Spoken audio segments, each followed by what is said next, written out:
I know who did the Bite of 87, I'm sure of it, and who did it and the implications that has will shock you and will change how you view a certain animatronic forever. I am Joey Plays Some Games, and you better strap yourself in as I uncover the truth of the Bite of 87. Okay, so first things first, who was the victim? I think it was an adult sometime before night 4, as on night 4, Phone Guy says this. Hello. Hey there, night 4. I told you to get the hang of it. Okay, so just to update you, there's been somewhat of an investigation going on. We may end up having to close for a few days, I don't know. I want to emphasize, though, that it's really just a precaution. Fazbear Entertainment denies any wrongdoing. These things happen sometimes. It'll all get sorted out in a few days. Just keep an eye on things, and I'll keep you posted. Just as a side note, though, try to avoid eye contact with any of the animatronics side if you can. Someone may have tampered with their facial recognition systems. We're not sure. But the characters have been acting very unusual, almost aggressive toward the staff. They interact with the kids just fine, but when they encounter an adult, they just stare. Anyway, hang tight, it'll all pass. Good night. Payment, so it has to be the toys or Mangle. Mangle is too short to reach an adult because Mangle lays on the floor during the day, so it wouldn't be tall enough to bite someone's forehead if they were standing. So it has to be the toys. And which toy I think is the most likely to bite an adult unprovoked? I believe that animatronic is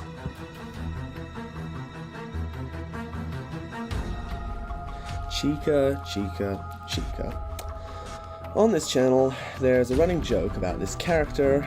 The joke is that, well, What the heck? yeah, she's our resident sexy chicken. But there is more to her character than her looks. I began to understand her lore after watching this video.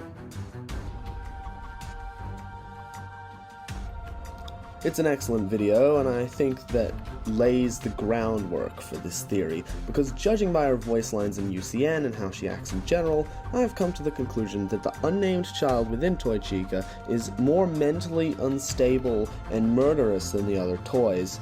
Let's look at her voice lines in Ultimate Custom Night. You won't get tired of dying, will you? You won't get tired of my voice, will you? Let's go somewhere more private, so I can eat you.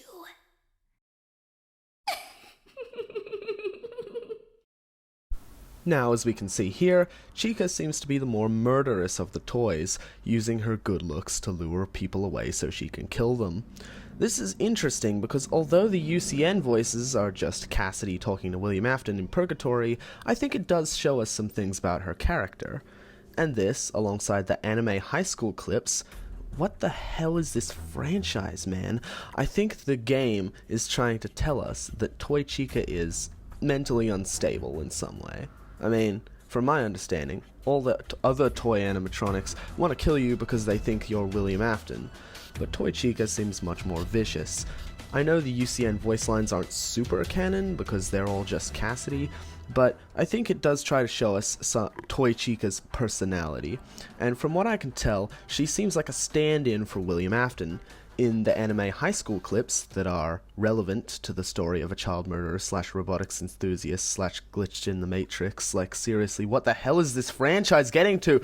Toy Chica talks about trying to get people to fall in love with her and come to her house, and each time they do, she takes a piece from them. I think that the ways she gets her classmates to fall in love with her is the same ways that William used to lure kids into the back room to kill them, although exaggerated.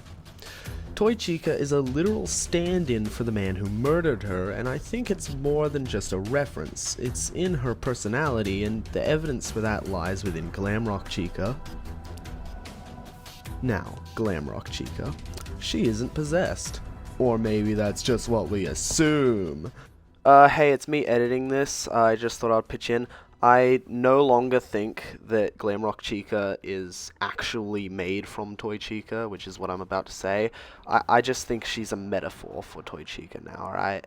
I don't know where I got the idea that she was literally built from her, but, you know, yeah, that's not true, so just, like, I'm gonna say some stuff, and it's already recorded, and I don't want to have to record it all again, so just, like, you know, all these points are still, like, accurate, it's just that now I think that Glamrock Chica is just a metaphor for Toy Chica rather than literally being Toy Chica in disguise, you know what I mean? I think that Fazbear Entertainment used parts from Toy Chica to build Glamrock Chica. I mean, Fazbear Entertainment do it all the time, like when they use the Wizards to make the original cast in the first game, or like when William uses Remnant to make the Fun Times. Fazbear Entertainment is cheap and lazy, and it wouldn't surprise me if the Glamrock animatronics were made from the parts of the toys. For one, Glamrock Chica looks similar to Toy Chica. She even loses her beak when you break her in the Crusher. She acts similar to Toy Chica too. Her voice lines are trying to reassure Gregory, but when he gets close, she kills him. It's very similar to how Toy Chica lures her victims by trying to make them trust her and then using that trust to murder them. I think Glamrock Chica was made using parts from Toy Chica, and as such, she is partly possessed by the unnamed child from Save Them. To make it clearer, I don't think she is fully possessed, just partly. Like, the soul is there, it's just not fully in control, you know? Anyway, back to the theory.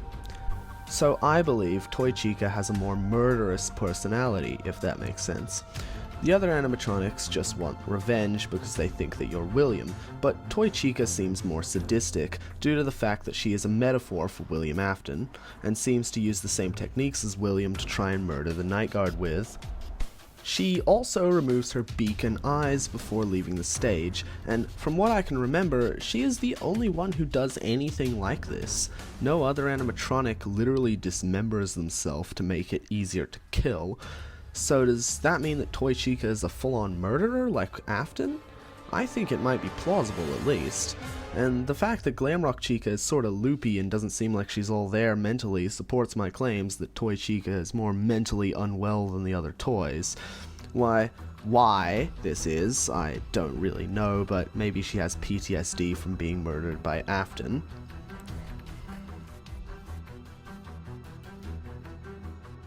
Established that Toy Chica seems to be more bloodthirsty than any of the toys, and that she is a stand-in for William, we could finally get back to the bite. I think Toy Chica did the bite of 87, for all the reasons I just said. She is the most bloodthirsty and willing to kill of all the toys, and she is a literal metaphor for an actual murderer. She even acts like a murderer and is kinda crazy as shown in Security Breach. I don't know if I'm wrong about any of this, my understanding of FNAF lore is limited, but this last piece of evidence is really the nail in the coffin.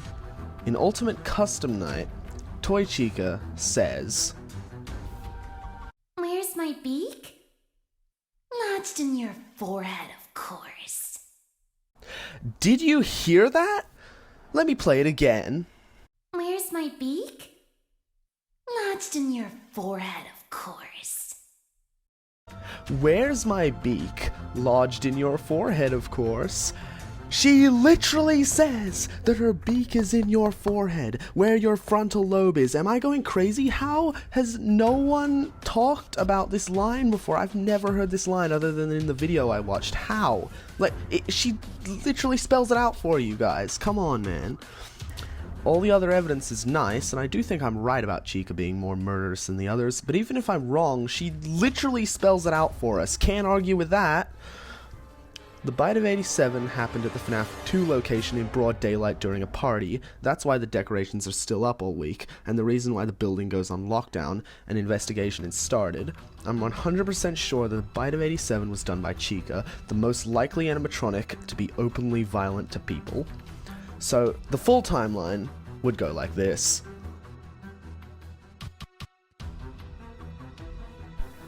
William Afton kills the kids in Save Them. One of those kids possesses Toy Chica. Sometime before Night 4, Toy Chica bites the frontal lobe off of a staff member, causing the restaurant to go on lockdown and a police investigation to start. phone guy tells us about this and makes a point to bring attention to the fact that the animatronics are increasingly violent because of tampering. And there we have it, the truth behind the Bite of 87. I don't know if any of this is correct, but I think it's cool to think about regardless. Thanks for watching, and if you like this video, consider subscribing. It's free and it helps me feel better than everyone else. Also, if you don't subscribe, you're a loser, and your mom doesn't love you, and your parents hate you. And if you do subscribe, all those things are still true, but you'll feel good about it. Alright, I'm Joey Plays Some Games. Goodbye.